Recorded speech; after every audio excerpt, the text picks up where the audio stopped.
Tonight on Hashtag Actors Life Season 2. It's our Directors Roundtable with directors Melvin James, Marishka Phillips, and Tony Clomax. And of course, another wonderful limelight performance you won't forget.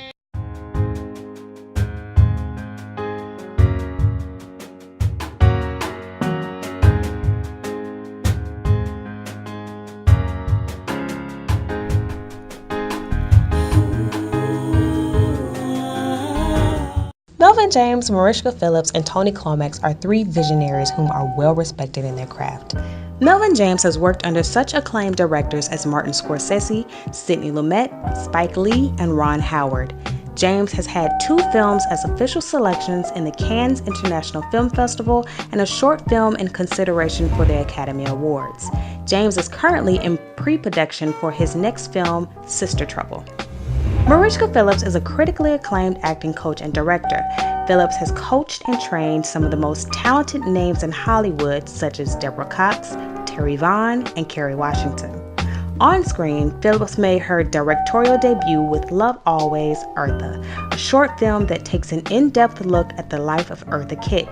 Phillips' most current film, Melinda, which is a modern-day adaptation of the Greek tragedy Medea, is currently in post-production. Tony Clomax holds an MFA in film and is a member of the Writers Guild of America, most noted for his series 12 Steps to Recovery, which was picked up as a half-hour sitcom after going viral with over 12 million views. He is also known for the Aspire TV documentary series The Graduates NYC, which was produced by Al Roker Entertainment. His latest action film, Broken Angels, won 4 Best Short Film Awards out of 12 festivals and Best Fight Scene at the Urban Action Showcase and Expo. Welcome, ladies and gentlemen, to a special edition of Hashtag Actors Life. This is our Directors Roundtable. Tonight, my guests are Melvin James, Marishka Phillips, and Tony Clomax. Thank you guys so much for being here. How do you pull what it is that you need from your cast? I know as a coach, Oh my gosh. I could go on and on, but we'll start here. For me, it's all about the actor, the character's intent in the scene. Mm-hmm. So, we discussed that. Mm-hmm. What do you want from your scene partner? Where are you trying to go in this scene? What's the obstacle? So we discuss all of those things. And give you an example, let's say I have a scene, 2 actors, and I'm trying to get something else out of this actor, maybe out of both actors. Mm-hmm. People call me the whisperer or whatever, but I'll whisper in one actor's ear and give them something. It could just be, just a different task or just something different mm-hmm. that they can do. And you'll be surprised, their scene partner reacts differently, mm-hmm. And it just gives me so much to work with, in the editing room. Yeah. And, it allows me to piece together performances. Mm-hmm. One take, it might just be, I love the way this actor looks at this actor, mix and match and stuff like that. But yeah, I like to keep that between the actor and I, what their intent is, and I never share that with their scene partners, and then I'll go and do the same thing. So, it's a beautiful thing, to watch. So. So as an acting coach, I go to each actor, and I make sure that their character is 3-dimensional, mm-hmm. and I make sure that their need, public persona, and tragic flaw are intact. And then I say, okay, now let's talk about your super objective of this scene. Now let's talk about what's the conflict, what's jamming you up from getting what you want. So I make sure that everyone is, I want them fully loaded. So any actor I train, I said, I'm gonna need you to be able to do 10 takes, strong and hard. So, I guess in a way, coming from theater, mm-hmm. you don't get any takes. Right. It's mm-hmm. straightforward, right? So that's what I instill in the actor. I'm gonna need you fully loaded, focused, 10 takes. Right. You don't actually have them do. You don't do 10 takes. They don't ever need 10 takes. ever. But you know, I must say that there's so many ingredients in making a nice stew. Right? And you never know what's going to show up when you say action.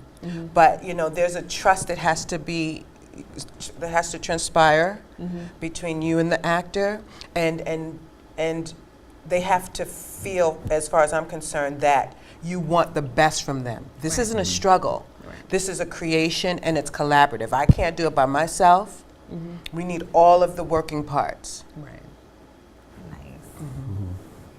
I mean, my style of directing actors really starts with the work, you know, preparing, doing the homework. And like I like that term "fully loaded" because that pretty much encapsulates what I like to see from an actor. I find that when actors come in and they're unsure of themselves, it's because they haven't done the homework. You know, so that's what happens. I mean, and you wind up. They wind up trying to fish for, you know, for performance because they don't know. You know, it's like trying to study for a test and you haven't popped open the book. You know what I mean? And so for me, you know, in terms of breaking down the script, I mean, all of the homework that's involved with, you know, just do the homework, break down the script, you know, super objectives. What is the conflict? What is the backstory? Like, you know, like when you come to Sheik's class, and sometimes you'll just have sides. And you haven't created who that person is. Character bio. So how can you play someone who you don't know? You know, and so like I always like to say, you know, you memorize the words so you can forget the words. You know, basically what that means is that you cannot think and act at the same time. So you cannot get yourself to a place where as an actor you're in the moment. If you're worrying about what to say, you only memorize the words so you can forget the words. So you can get yourself into that moment where you're just resonating and responding and reacting to a person, you know, instinctively, like you would in real life. Can I piggyback off Sure. of that? You know, I always say acting is doing. So once you're clear on your objective, what am I trying to attain, or what's my goal, what's my desire, then what do I do to get what I want, so that it's active, it's colorful, you're always doing something. So acting is doing. What does the director say? Action. So out the gate, you better be doing something, right? So when you break down those beats, I make sure my actors take care of their beats and the movement of their own, you know, journey. And if they miss a beat, I know it. I'm like, tell me what you're doing in that moment because I left the room. I'll tell them, I'm in Whole Foods, I'm in the cheese section, you lost me. You know. And I'm gonna tell you, I mean, as an actor, that's the best thing you can do is when you break down that text and then you know the beats. Like when people come in and audition and they hit the beats, like I'm like, okay, yeah. It's lovely. But then you have folks who just skip right over it, and it just sounds like, you know, especially if I've written it and I'm listening, I hate to do that if I'm in the audition and my face goes like this, like you just went right over that beat. Like you didn't know that was there. Take care of that beat. But that's what I like with actors, actors who can really break down the text. And hit their beats, and that's somebody I'm gonna say, okay, you know, I'm gonna give them some direction. Like I'm gonna spend some time with them in that audition to make. Cause the thing is, they say I don't know the percentage. What they're saying, 95% of your film is casting or whatever, and it is true. It makes your job easier when you cast the right people. True. Now the other side of that is that because you started out with the question in terms of asking how do directors communicate with actors, right? And I think from my perspective as a director, I want to know what that actor's process is. See, for me as a director, it's not enough to say, you know, I need more anger. right. You know, I need to be negative. That doesn't mean anything. Right. That doesn't mean, that's just an empty, that doesn't mean anything. And so it's like, for me, like I got to a point in my career many years ago and this was after doing, I think, 3 movies. I think I had just finished directing a movie for Lionsgate, and it was at that point that I realized I didn't know what the fuck I was doing. Right. Because I was asking an actor, passed away, God bless his soul, James Avery, to do something, and I didn't know why. I was just giving out, I need you to, be angrier. Right. He said, well, why am I angry? Right. You worked that out. And so that was a good one. Because I was just wasn't trying to be more mad. Like, I don't. Yeah. And so it was at that point I realized, like, you know what? I can't do this if I don't. If I know what I want, but if I don't know how to communicate it to an actor, then what's the point? And in order for me to know how to communicate to an actor, I have to be able to speak their language and understand their process. Right. So it was at that point I stopped making movies, and I went and studied under a acting coach by the name of James Price, who was an apprentice of Sanford Meisner. And I did that for a couple of years, and then I was ready to come back into, the directing.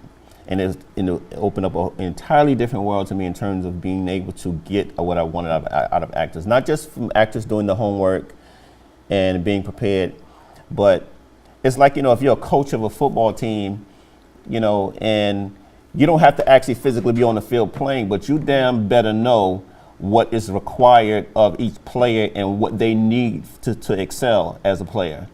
So it's the same thing. It's like, how can you be directing somebody and you don't know what they have to do to give you what you want? Right. So I have a question. Sorry, you could. No, it's funny he said that because, like, for me, it's my transferable skills. Like, I've coached football and track. I've worked in business and education, as a supervisor, administrator. So when you're working with people, you have to motivate them, and you can't motivate everybody the same way. So you got to really get to know that person and what their triggers are, and what their buttons, how to push, the right buttons to get what you want out of them. Right. So yeah, I mean, it again comes down to communication, but also getting to know the person that you're asking something from. Right. Now, I know sometimes directors don't always know exactly what they want in a character, but then again, sometimes they do. Have you ever had like a script that you were casting for and you thought that, okay, this is what I want for it, like you have an idea in mind of who or what your character looks like? In terms of a casting process or making an actual film? Like in terms of a casting process. Like, and then the actor comes in and they give something that, that they kind of just blew you away with their performance. For me, I'll have a general, you always kind of go into it with a plan of, if I'm casting for something and, have, a scene in front of me, it may be something I've written, sometimes maybe something I haven't written. But there have been times when I've auditioned people that just totally blew me away, and I will adapt, what I have to fit that person if I really like them. Because at the end of the day, I'm not looking to just, have a script and hold on to that. And, I'm looking to create performances. And so casting is most important. So if I find the right person, I'm going to shape that around that person, because I'm looking first and foremost for great performances. Right. I've been in that situation. Like, as a director that writes, like, I know what I want. Like, I know what I want. And I'll give you an example. With my action film, Broken Angels, the character of Francesca Morrow was an Italian woman, all right? And we had all these different actors come in. They were good, but then Tanise Johnson came in and she read for another character. And I'm just like, man, she's so badass and this and that. But Tanise is black. Yeah. She's biracial. Yeah. But she says she's black. But she, when you look at her, she's biracial. And I was just like, here, I want you to read for this character. And right then I was like, that's who I want. And I rewrote the character that she's biracial. And I had to change that whole storyline in the film. And that was her motivation to win the love of her uncle, who's this Italian mobster. But she's frowned upon because her mom is black. You know, so I changed all of that, and it just worked perfectly. So like you said, like when you find somebody that just like they jump out at you, you better find something for them. So you better find something for them. Yeah, because you sit there, and for me, I got to the point where I don't even like doing the castings anymore. Really? No, I mean, because, you know, let's be real. Everybody and their mother wants to call themselves an actor, right? That's true. That's true. You know what I mean? And everybody want to call themselves a director now too. I mean, I'm not gonna sit there and audition 200 people to maybe find 10 that I want to consider. I'm not gonna do it. Yeah, you know, it's interesting. I'm actually in the process of casting something right now, and I've gone through 800 submissions, at least. Wow. I know, right? And I'm very particular, and I think out of the 800, I've pulled aside about maybe 30. But I'm gonna go through them again, and I'm gonna narrow, because I don't like wasting people's time. Right. But I Yeah. go through them really fine, you know, with the fine tooth. And so I'm really specific. But if someone comes in the room that, you know, blows me away, if I don't cast them for that, trust me, they'll they're definitely going be in into my fire, Rolodex. Right. Yeah. Definitely. One thing I find helpful now, which I do a lot of, is I go around to all the different acting classes in New York, and I just sit in, you know, and I watch people perform, and I watch people do their thing in class, where there's no pressure, there's, you know, no expectations. You know, you don't get the actor who's coming in there nervous because they really, really want to get the part. You know what I mean? Which a lot of actors don't understand. That's not your job. All your job is to do is just come in and perform, not to expect anything. Right. You know, Exactly. and so I go to come to Chic's class, and I just, you know, like go through that Rolodex and pick people who I know who really bring in their A game, and say, oh, this person would be good for this, or this person would be good for that, and I call them, say, hey, you're available, or you're available. That's and we cool. go from there. Nice. But you know, that whole casting process, I've done too much of that, and you know, like I said, to sit there and go through 800 or 200, you know, people, It's a lot. you know, No, and you know going into it that, you know, to sit there and go through that many people, you maybe are gonna find maybe 10, 15, maybe 20 people who would even be under consideration, but yet I've wasted a whole day, you know. Seeing Yeah, people you know, that I would never I cast. don't look at it as a waste of time, you know. I guess because I'm an actor as well. But I'll tell you this: you should know how to cast yourself. Because I'll click on someone and I'm like, they think that they're a leading man. Right. No, and You know, right. so but I think Right. I don't think it's a waste of time because if they submit themselves, I want to look. I want to Right. take a look. Right. I really do. I like the casting process, but everybody's not coming in for an audition, and so Right. one of the things I'll just say one of the things I don't like is when an actor, like you see the breakdown, and an actor won't commit to a character, like, oh, this character speaks to me, this is who I want to come in and read for. When you say, hey, you know, I'm interested in being your project, if you see where I fit in, like, I don't know, I don't like that. Like I don't what really if like. they submit Yeah. for like 3 different parts? This has Okay, happened so- right now, so, like okay. 3 different parts. I've had that. I've had people. So one of the things I do is, okay, you know what? We're gonna save yourself time and me time. So you're going to self-tape. I'm sending you the sides. You're gonna videotape yourself doing the sides. I'm gonna tell you which character you're gonna come in and audition for. Oh, that's interesting. But you might not come in to audition because you're not right for any of them. Right. You know, and so I think actors, they really need to read that breakdown, because if it says, you know, we're looking for somebody that's 28 years old and you're 38 and you look 40, you should not be submitting for that role. Yeah. Right. It just makes no sense at all, you know, and so, and I get it. Actors are hungry, and then I always say, well, the director doesn't know what they want anyway. And I think if an actor goes into that situation thinking that a director doesn't know what they want, they're setting themselves up for a failure. Yeah. Yeah. Yeah, I guess that's the, you know, I usually know exactly what I want. And if I don't know what I want, I know what I don't want. Okay. Right. Right, and that's why, again, that's why it's just like, you're not coming in, you're not coming in. Even if somebody's like, even if somebody's a good actor, you're not right for it. You're not right for it. So many good actors. Yeah, but I feel like I feel like I do a really good job in bringing in the actors that I want to see. You know, great. and if we have a hard time, like, man, we got 3 really strong actors for this role, and we don't, what do we do?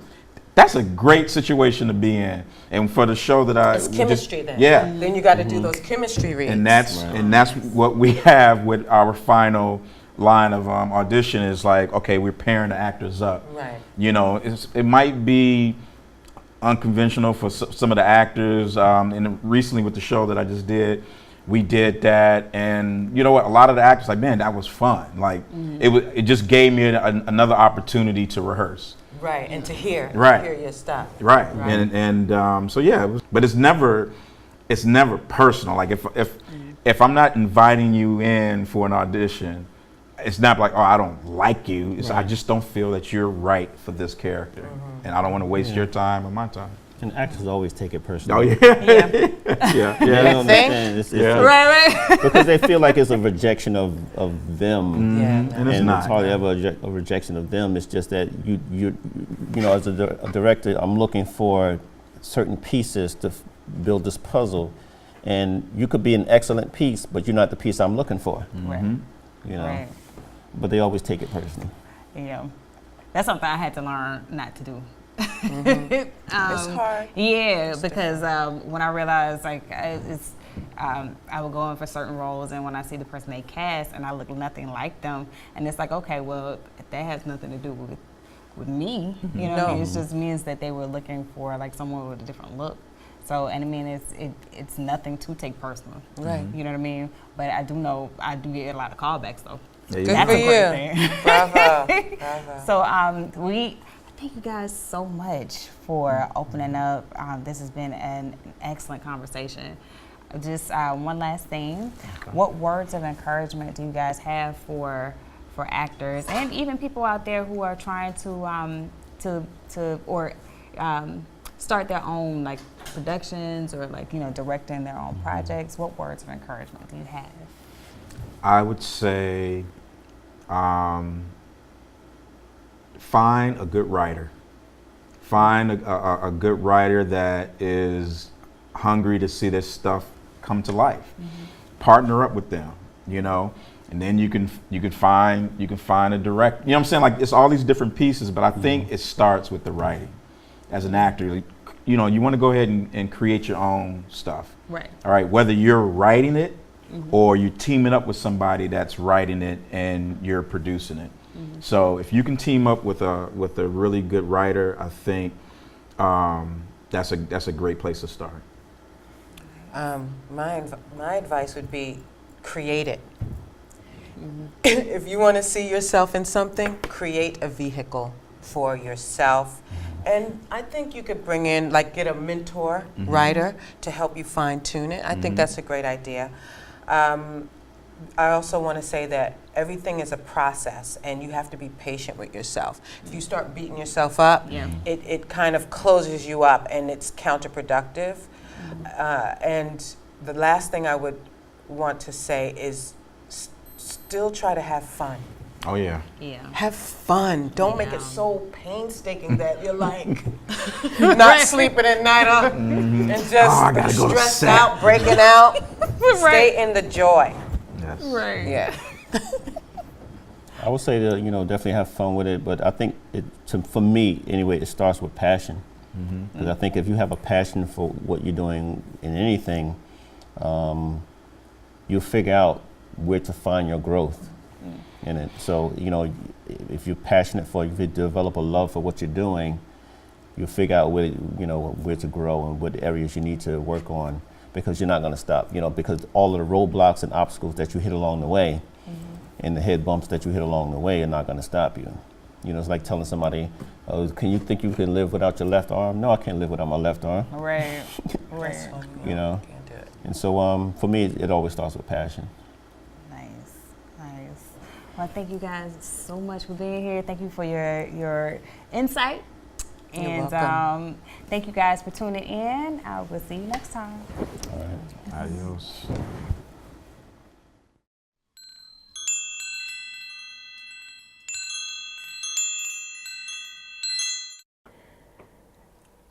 Bye, Mama. Bye. A mother always knows when her child is hurting. But she came to me because she was hurting. I couldn't bring myself to telling her that my life is in shambles, that my heart is bleeding for the man that I love and have loved for 13 years. Why does a man put a woman through so many changes? I loved him unconditionally, yet he walked away. He felt belittled due to our social economic differences. He was threatened by my quest for an education, and he walked away. He chose silence. And his only alternative was to walk away from his son and wife. A smart man who could have measured up to me any day of the week. But he walked away. Walked away.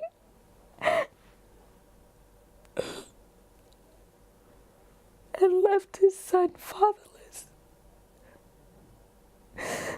Walked away. And left my heart empty.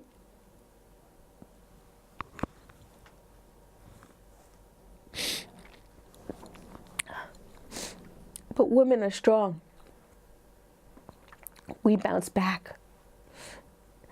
And we rise above things.